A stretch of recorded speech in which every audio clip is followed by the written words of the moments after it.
Kuadrin e angazhimit në qendrën ABA, organizojmë këtë ditë demonstrimi pikërisht për të evidentuar një problematikë të mprejtë fitosanitare që është në këtë zonë. Jemi në zonën e Afar,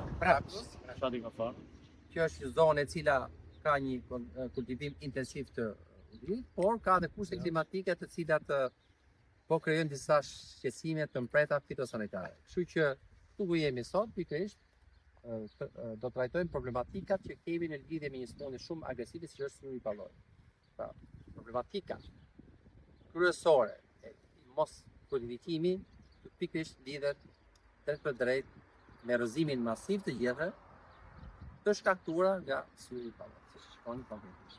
Për çdo lloj informacioni të mëtejshëm, ju mundet që të futeni në platformën ABA online, duke gjetur të gjitha informacionet teknike dhe zgjidhjet praktike për gjitha problemet që ju keni dhe keni shqetësinë e tua. Megjithatë, unë do të thoja diçka, meqenëse është një zonë shumë intensive, është shumë e rëndësishme që bashkërisht në një moment caktuar të kemi edhe një trajnim të përbashkët me qëllim për të sqaruar të gjitha hapat për një mbrojtje organike apo për një mbrojtje biologjike të ullirit në këtë zonë, me qëllim që problematikat, jo vetëm që të kemi efektivitet të lartë të kontrollit, jo vetëm që të kemi një prodhim të mjaftueshëm, por të kemi një prodhim pa problematika me mbetjet e pesticideve, e cili është problemi që në shoqëron pastaj në vajin tonë etj dhe lidhet të drejtë me sigurinë ushqimore dhe me mundësinë për ta tregtuar në vende të tjera. Por e rëndësishme është pra që ne të bëjmë të trajnim të përbashkët, duke shpjeguar të ju të gjitha elementet e kontrollit biologjik të kulturën e ullirit dhe me qëllimin e mirë që të kemi në mënyrë absolute një vaj cilësor pa mbetje pesticidë si elementi bazal në sigurisë ushqimore. Si vjet nuk kemi pasur prodhim të tjerë. Këtë vit që kaloi? Kishte? Vetëm si vjet kemi pas probleme. Pra kush është ankesa juaj? Ankesa jone se ky zhvesh komplet na gjetën. S'ka të gjetën. Si vjet, këtë ka rinovuar tani. Jam shumë dakord. Prodhim pati.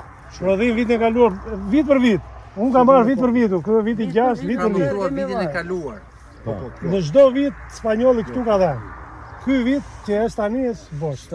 Edhe gjethe s'ka. Atëherë më thoni që këtë vit si vjet, pra tani jemi pa frutifikim. Pra, se gjithë është bosh. Ndërkohë që prodhimin që morët viti që shkoi dhe prodhimin e vitit tjetër e keni patur shumë të bollshëm. Do thotë që ky kultivar përderisa ka prodhuar vit pas viti, do thotë si kultivar është i adaptuar më së miri në kushtet e saj. Ne menojmë problemin e parë që kultivari ka problem. Kultivari nuk ka problem, sepse ke patur prodhim. Si vjet nuk kemi prodhim. Nuk lidhet me kultivarin. Lidhet me problematikat që ne i kemi patur duke u ardhur dhe shtuar vit pas viti. Nga pak. Ju duhet keni pas një rënje masive të gjethtave. Komplet. Okej? Po thuaj se gjithë gjethet ka qenë top. Dhe po të shikoni këtu, kemi gjithë strukturë bosh. Të tharë, bosh. Këtu nuk kemi kancer bakterial. Këtu kemi një problem tjetër. Ne kemi patur prekje masive nga syri i pallojit. Rezultati i prekjes masive që kemi patur nga syri i pallojit, keni patur rrëzim total të gjethet. Dhe nëse gjetja rrëzohet, patjetër që do të reflektohet në vitin e saj me mungesë të prodhimit.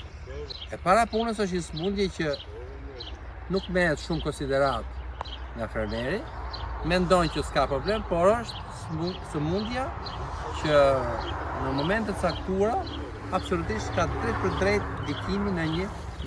Pra kjo është, kemi bindur, ne kemi patur prekje masive nga syri i pallojit, që prek gjethen, prek bishtin e gjethes edhe. Pra nuk ka mundësi që sysi të diferencojë në momentin që ka për të diferencuar prodhimin e vitit tashëm. Pra, në këtë moment nuk ka diferencuar, por faktori kryesor këtu është pikërisht prekja masive nga syri pallojt. E para punës syri pallojt vetvete është shumë më agresiv. Spari syri pallojt vetë në fushë është shumë më problem se sa në mal. Patjetër që këtë është fushë, ka lagështi ajrore të lartë, ka etj. Pra faktori kryesor ju ka ardhur nga agresiviteti i lartë i kësaj sëmundje, patjetër nga mos ndërhyrjet në kohë të sakta, nga lagështia ajrore e lartë etj.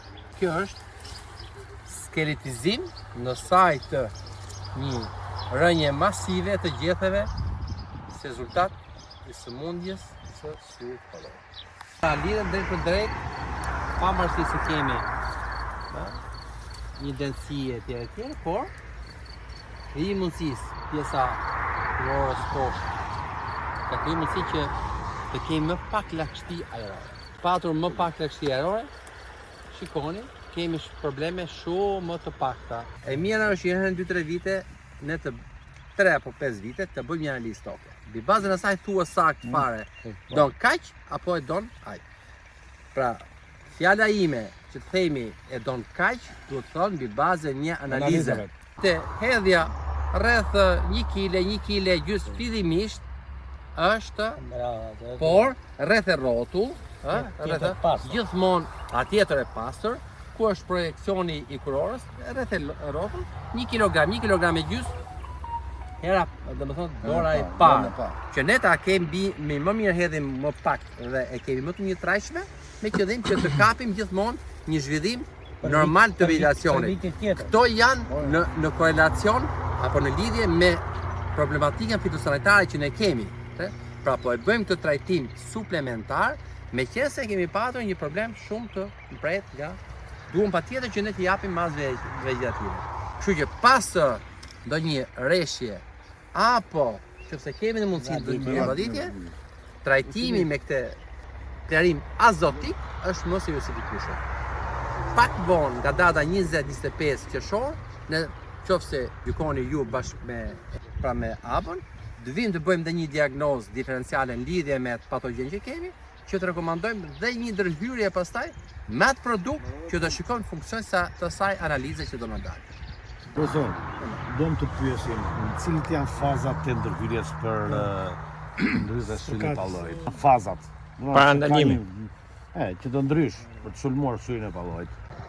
E keni të mundur ju që nëse bini dakord edhe me ABën, të kemi një trajnim me gjithë kultivuesit e ullirit në të zonë, aty ke në adaptësi. Aty ti marrim gjithë punët nga kultivimi, me ndërhyrje, për të gjitha patogjenat, me syrin e pallojit, me kansin bakterial etj. Pra, për t'ju dhënë. Kjo është thirrja e hapur. Po. Me sa kuptoj nga profja.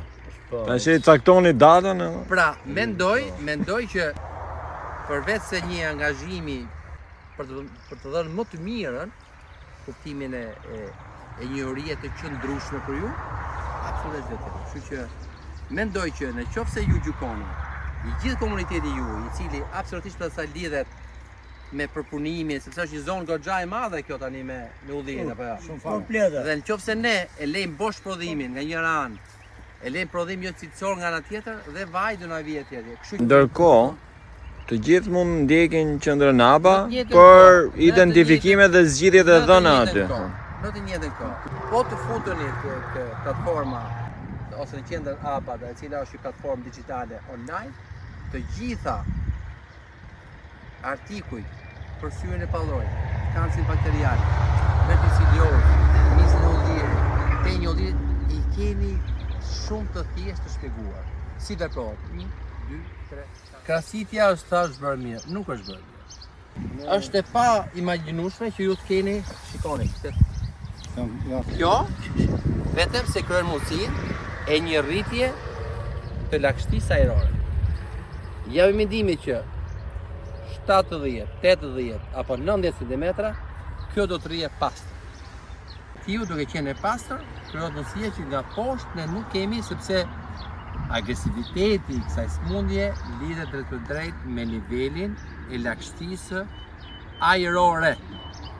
Tu kemi një lagështi ajrore, vetvetiu kemi, është vetë zona ja që Edhe si tok edhe kjo E këtu dyta, është deri 2 këtu dhe distanca, sa i kemi distanca? 4x4. Faktori 2, distancat janë afër, mjedin e kemi afër, pra s'kemi respektuar elementin e parë që nuk kam trajnim me komunikim që nuk kam që thamë, shikoni, mos keni tendencen e një densie të madhe, dhe qoftë se jemi në fush, vetëm shumë, jo afër shumë, 4x4, minimumit ishe 5x5. Gjithatë, ky moment ka kaluar, ne jemi 4x4, tani nuk të... Okej, atëherë hajde ta menaxhojmë e para në krasitjen poshtë 90 cm për mendimin tim duhet jetë pastër. Një nga faktorët për ta minimizuar lagështinë. E dyta, në këtë raste shikoni ku kemi. Kjo është totalisht këtu. Këtu po kapeni. Këto janë tipike simptomat në gjethe nga syri i palloj. Pra është pikërisht ajo që unë po ju them deri tani. Shikoni? Ka shumë rëndësi dhe koha është përkatës. Jemi të konsoliduar në atë diagnozë që unë po them. Prekje masive nga syri i pallojit, rrëzim masiv i gjetëve, patjetër krijimi mundësisë për mos me pas diferencim të mirë etj. Dhe të çon drejt për drejt në mos protifikim. Atëherë si duhet veproj? Në opinionin tim, pjesa poshtme të filloj të Jetë pas. E dyta, duhet patjetër një trajtim suplementar në këtë rast, që do të thotë sa po të filloj vegetacioni i dytë është e mira, ose që të shtojmë pak plerat azotike, me qëllim që të japim mundësi për masë vegetative që të përgatisin bimër për vitin e ardhur. Dhe e dyta, pak më vonë, ndoshta një për gjethet e reja, mund të organizojmë bashkë me abën, për të bërë një diagnozë diferenciale nëpërmjet një teknike shumë thjeshtë që mund ta bëjmë qoftë në kushtet e fushës dhe për të evidentuar pastaj pak më vonë edhe infeksionet në gjendje latente dhe në atë moment që ju rekomandojmë pikërisht produktin e duhur për të trajtuar, kohën e duhur, por që edhe dozën e duhur. Pra, jam i mendimit që sot ne e kemi qartë kush është problemi, pacientin e kemi qartë çfarë problemi ka pas. Duhet fillojmë gradualisht me trajtime suplementare, pleu azotik, azoti etj. Po të hidhet dhe po të ketë për është mirë që të japi mundësi vegetacionit, Çfarë kryesisht? Plerat azotike.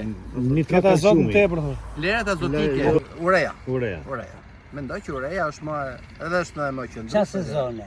Po pra, në momentet që ne kemi tani fillimin e vegetacionit, pra kjo po vegjeton apo jo? Pra, po të kemi ndonjë rreshje këto ditë, pse hedhim një sasi, sepse është momenti që kjo bim ka nevojë ka nevojë për ushqim, për trajtim suplementar. Dhe një nga këto është momenti që kemi lagështinë, a nga ndonjë vabditje apo nga ndonjë rreshje, me njëherë të shoqërohet me një plerim azotik. Kush është? Urea. Në rregull? Që t'i japi mundësinë vegetacionit, puloj sepse shikoni këtu lutem, nuk ka zhvillim, është gjithë bosh. Ka daltu këtu. Okej?